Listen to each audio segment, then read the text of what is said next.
A very good morning, students. Our session of auditing and corporate governance.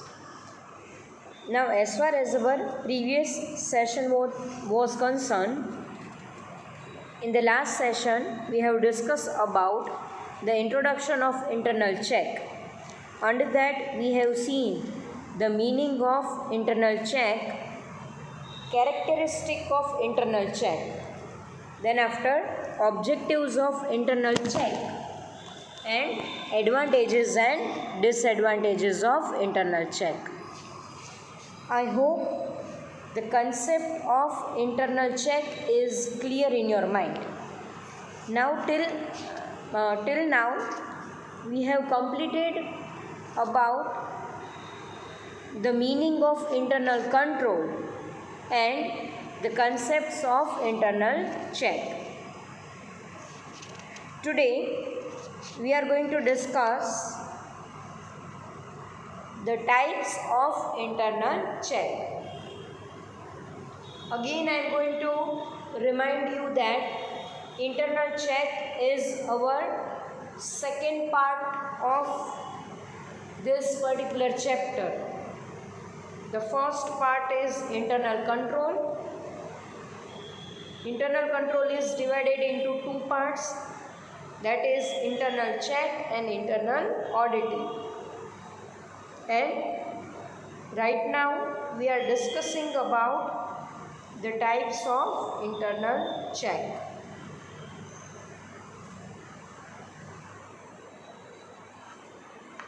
There are mainly four types of internal check. Through this type, organization is in position to put internal check on the work of organization. Yes, as we know that internal check is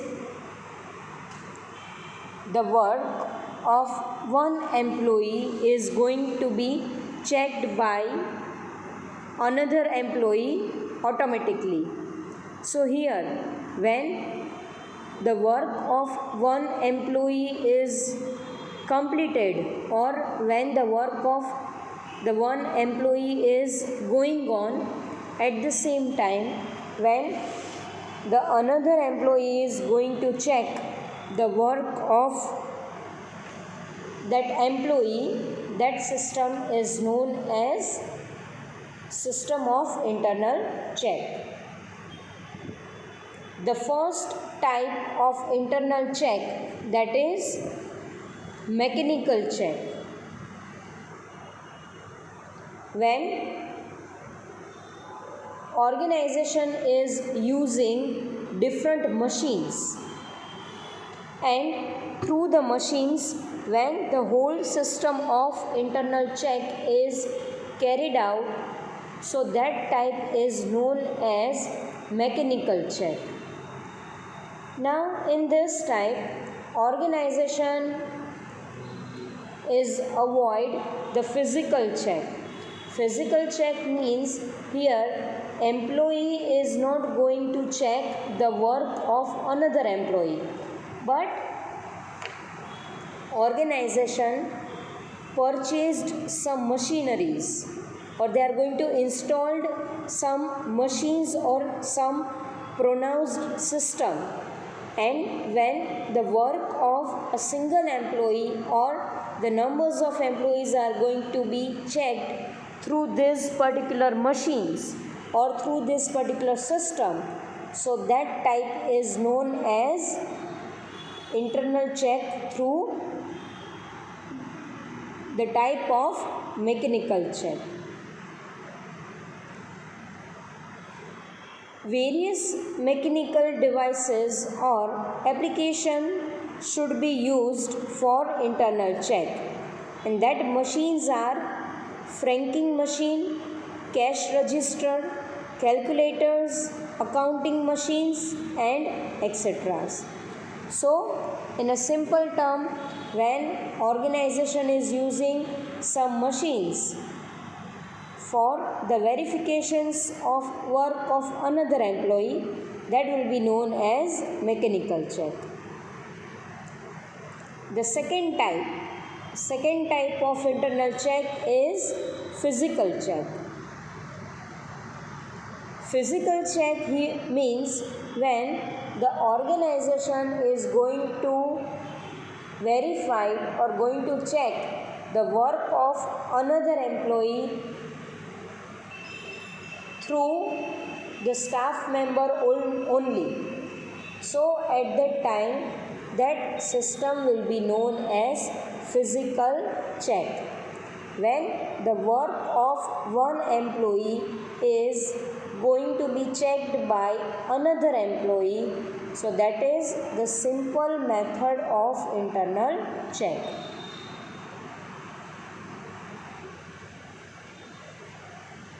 Here it is given that for internal check, various physical check are in the business. That is, security personnel is appointed for protecting property of the company. Two responsible persons should sign the check. So, the chances of manipulations will be minimized. Keys of the treasury should be kept by two different persons. Bank checkbook should be kept under lock and key. So this is the form of physical check. When the physical activity is going to be implied by the organization for the system of internal check, so that will be known as physical check. Then after third one, that is intellectual check.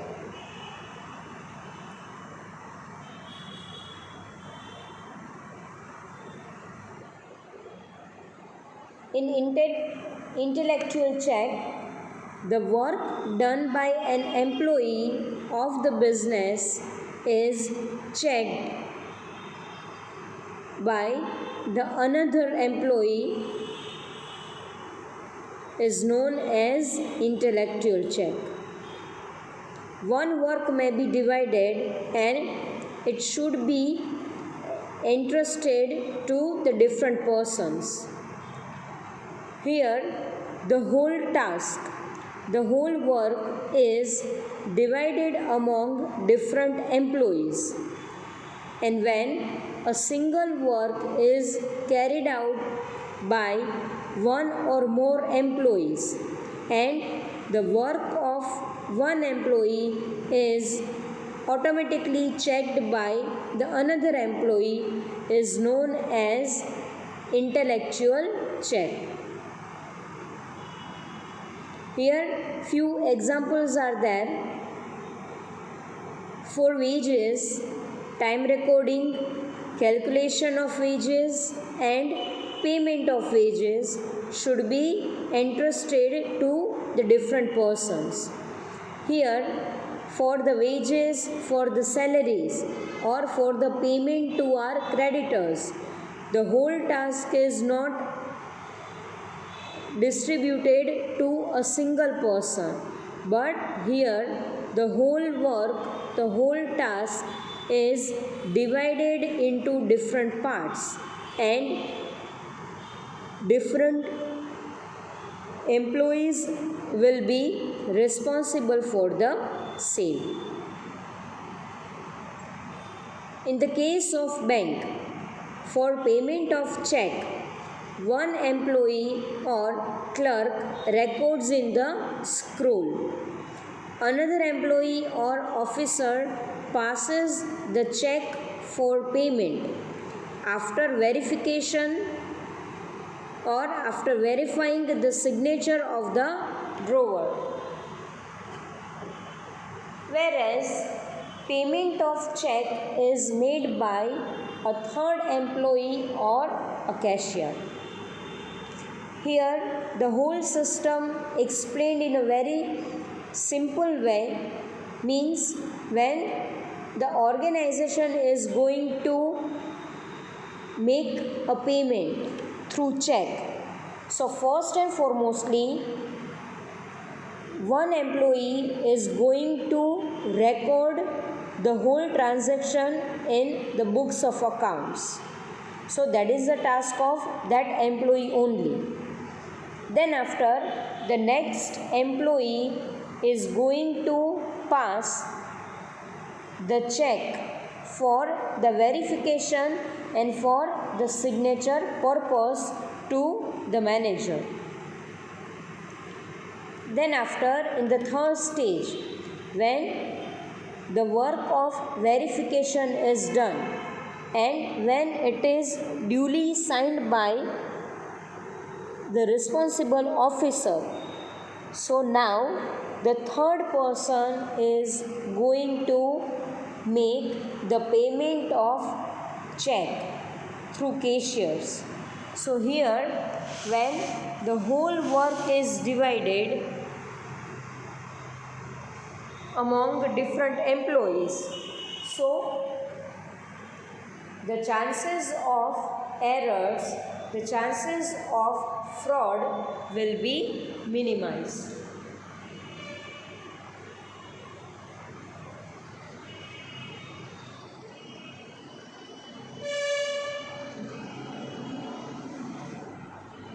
Then after, next point, that is last type, that is limitary check. Here, for internal check, when the organization is going to consider the size, nature and types of their business, and when some limiting check is determined by the organization, so that check will be known as limitary check. Here examples are there. When 2 months credit is allowing by the employees, when trade discount is of 10% and cash discount is of 5% should be allowed, and that the payment should be made by crossed check only, except for petty payments.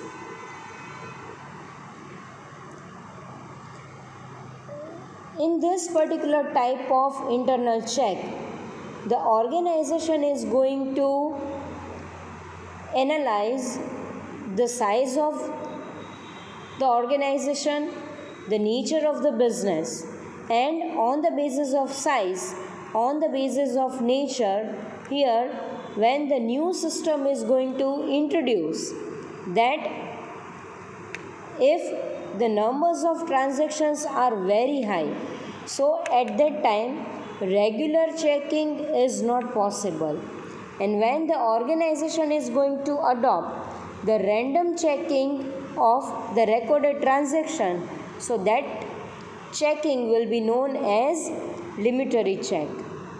Means when the organization is going to check the transactions, the records at the end of third month, means in every quarter, so that will be known as limitary check. When the scope of checking will be limited for the organization, so that will be known as limitary check. I hope the types of check is clear to each and everyone.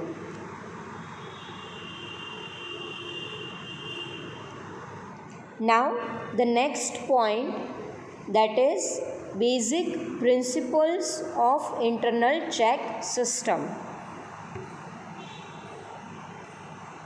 Here some principles, some guidelines are there for the organization when organization is going to adopt the system of internal check. One by one we are going to see the principles, the rules and regulations of internal check system. But first and foremostly, you need to clear about one thing, that the internal check system is totally depends upon the nature and size of the business. There is a direct relationship with the size and nature of the business, and by a proper analysis of size and business, then the organization is going to adopt a suitable internal check system for their business concern. First and foremostly, a nitty-gritty analysis must be done by the organization, that which system is feasible for them and how they are going to consider the internal check system in their business concern. So now let's discuss about different principles. The first point, that is power and control. With regard to important matter, should not be concentrated in a single individual. When it's about authority and responsibility, so at that time it is not advisable for the organization, that is to put power or control with a single individual only. Here authority must be divided between two or more employees, so that the problem of malfunctions, the problem of manipulations will be minimized. Then after second point, division of work should be done in such a manner that work of one employee is automatically checked by another employee. Here we need to concentrate on a word, that is automatically. When the internal check system is autonomized, then the chances of effectiveness of the particular system will be high. When the work is not going to be checked automatically, then there is no use to adopt such system of internal check. Means here organization is going to plan out the division of work in such a manner that work is automatically checked by the another employees. Then after third one, the duties and work of each employee should be changed at periodic interval without notice. Here the same work is not going to be allocated to the same employee for the long period of time. Here it is a duty of organization, or it is a main thing that management is going to see that the work and duties of employee should be changed at a proper period of time. And the main reason behind changing the duties and changing the work is to find out the errors and frauds which is committed by the employee concerned, and that can be easily prevented. When organization is changing the duties of employees, so there will be a no scope of frauds and errors, because here organization comes to know about which work is performed by which individual and how that individual is going to take the necessary actions or necessary care at the time of doing the whole task.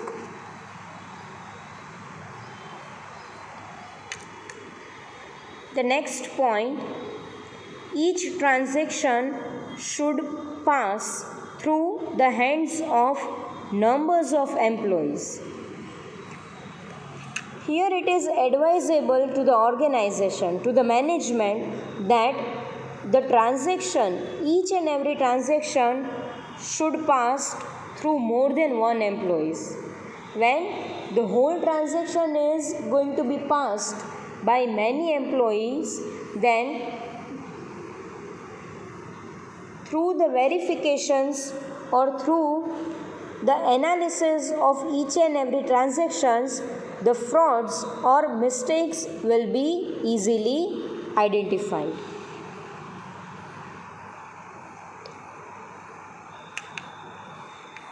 The next point is the employees who in charge of cash or goods should be encouraged to go leave at least once in a year. Here, the person who is going to manage the cash department, or the person who is a cashier, or the person who is a purchase manager, or who is going to manage the goods, means he is the authorized person for the purchase of raw material and dispatch of the goods. Now, it is advisable, or here organization should encourage those persons who are in charge of any cash or any goods. They should go on leave at least once in a year, so that in the absence of that officials or in the absence of that employees, the frauds or error committed by cashier or the storekeeper or the purchase manager might find out if they are doing the malpractices. So once they are on their leave, so at that time a cross verifications should be placed by the management.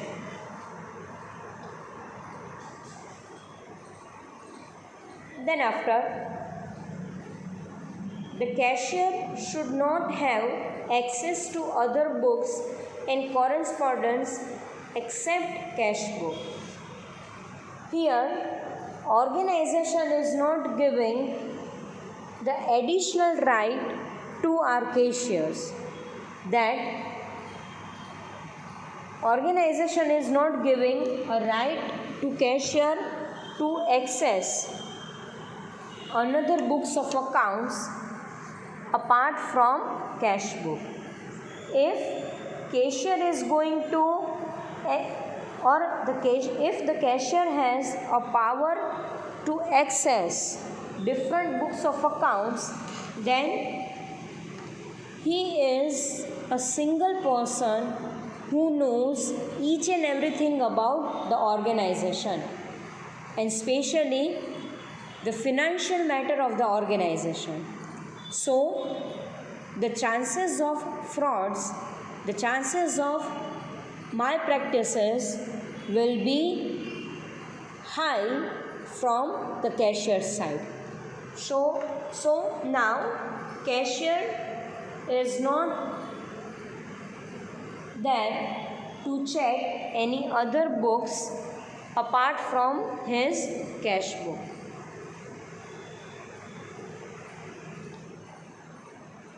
The next point is proper control should be exercised over cash receipts and cash payment. Here, when the maximum transactions of organization is there in the cash, so at that time organization need to put additional care or additional control over the cash receipts and over the cash payments.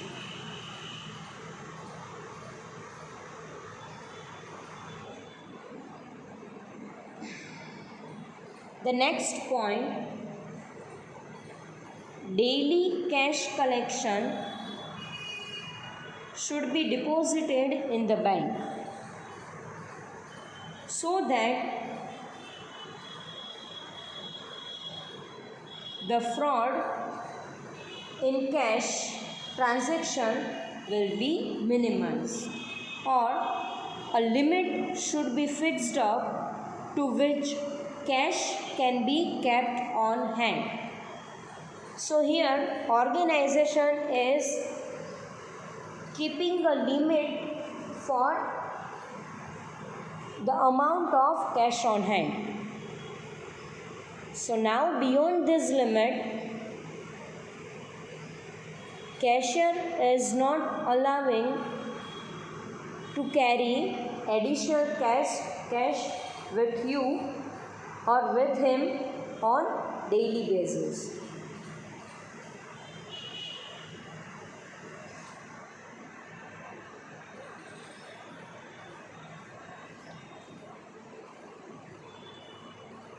Then after,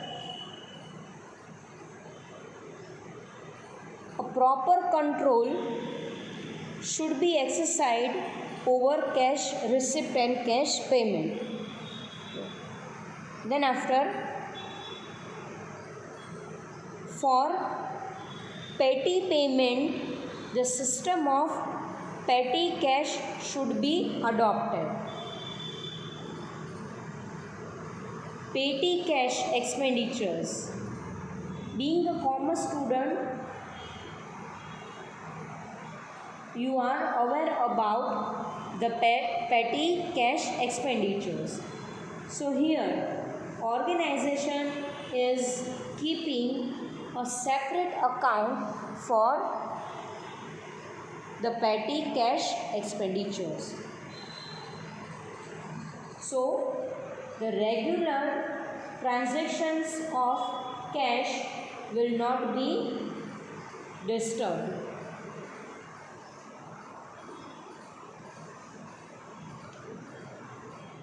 Then after, the person making payment and the person sanctioning the payment should not be the same person. Here, it is advisable to the organization to appoint two different persons.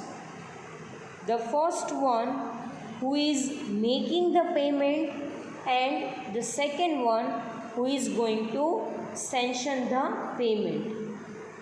If this work is divided among two different persons, then the chances of fraud will be minimized.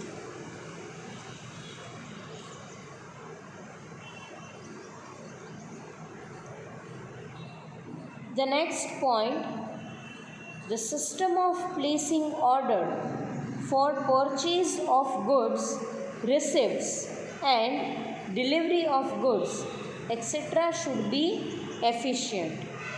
Here, organization needs to see that the system of placing order for the raw material, then after receipts and delivery of goods, it should be efficient, so there will be no chance of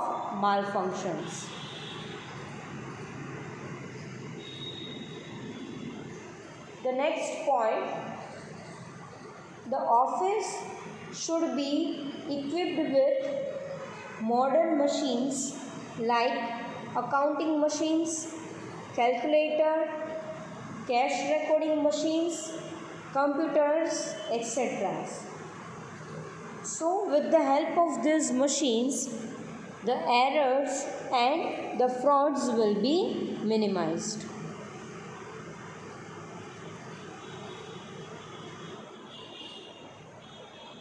The next point is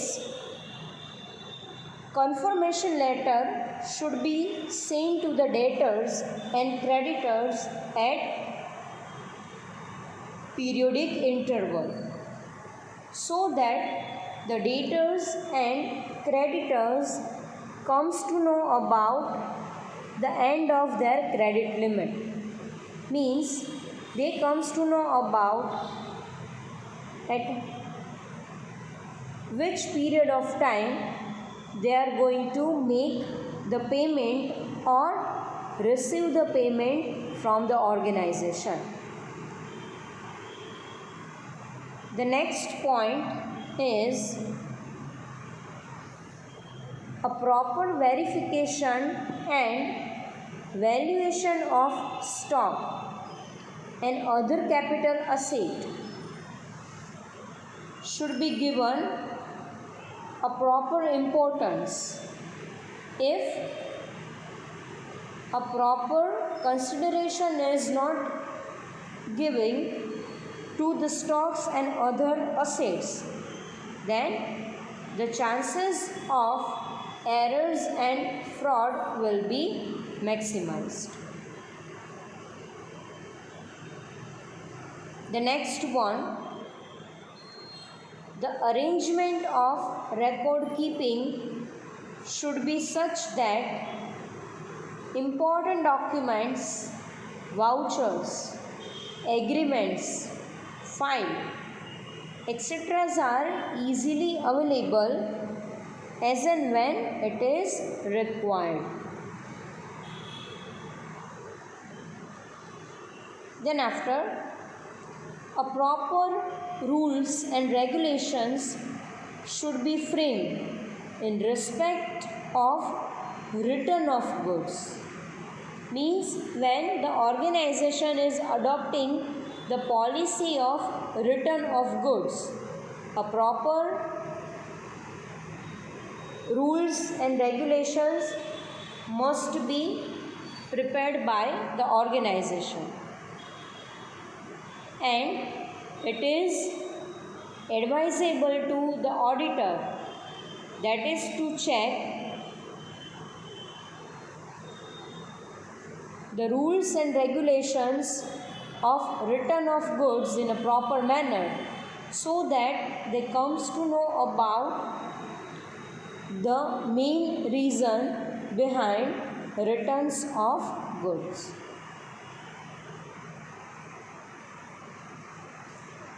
The next one, no employee should be allowed to take away goods without the permission of the responsible officers.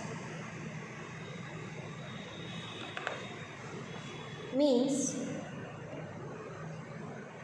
without the prior knowledge to the responsible officer, no employee is allowed to take goods for their personal purpose or for the commercial purpose. Responsible officer should be comes to know about each and everything when the goods are out of delivery. And the last point is the modern system like perpetual inventory, internal audit, standard costing and budgetary control must be adopted by the organization for the internal control system. So that's all about the principles of internal control system. I hope you all are clear about each and every points. In the starting, we have seen about the different types of internal control system, internal check system. Then after we have seen the basic principles of internal check system. I think it is clear to each and everyone. So here I am ending our today's session. Thank you so much.